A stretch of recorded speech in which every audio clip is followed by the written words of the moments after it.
Here's a little sequence that I like for bringing some differentiated movement and therefore blood flow into our wrist, elbow, and shoulder joint. This can be really nice as a warm-up or as a practice break. And you can kind of do it anywhere. So this would be a great one if you were sitting in orchestra and you had a little bit of downtime. You could do this in a very unobtrusive way, just to restore a little bit of mobility and blood flow to these joints.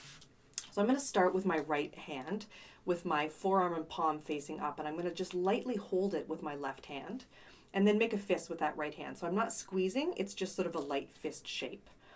And then what I'm going to do is draw circles with that fist. Doesn't matter what direction you go in to start, we'll do both directions. And what I'm being aware of here is not letting see if I don't have my hand there and I'm not being aware of it, my forearm will kind of twist around, and that's what we're trying to avoid. So my left hand here is just helping me be honest and providing a little bit of feedback so I can really isolate that movement in my wrist. So I'm going nice and slow, and I'm just paying attention to where I seem to have lots of movement and where the movement seems a little bit more restricted, just noticing. Going in both directions, nice and slow. Trying to make those circles as big as I can without letting the forearm move, and also making sure that I stay in a range of motion that's pain-free. So if you're feeling any tweakiness or discomfort, just see if you can find a range of motion where you can do this movement that feels okay. So a few circles in both directions, and then you can pause and just observe any difference between the sides.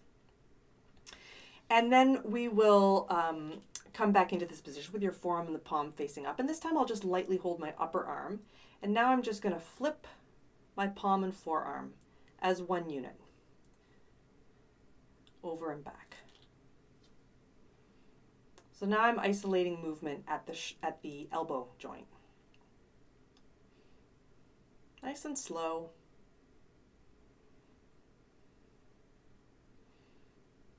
So, maybe 8 or 10 times. And then pause, sense any difference between the sides. And now it can be helpful to start just to bring your arm out to the side a little bit. So what I'm going to do is pay attention here to the elbow pit. And I'm going to start by rolling the elbow pit towards the floor. This is internal rotation. And I'm going to roll the elbow pit up, maybe even a little bit behind. So internal rotation, external rotation. Once you've got that, you can bring the hand down to the side if you prefer, or keep it out to the side. So I'm focusing on moving this upper arm bone, the humerus, in the glenohumeral joint. So the whole arm moves as a unit. Elbow's loose, wrist is loose.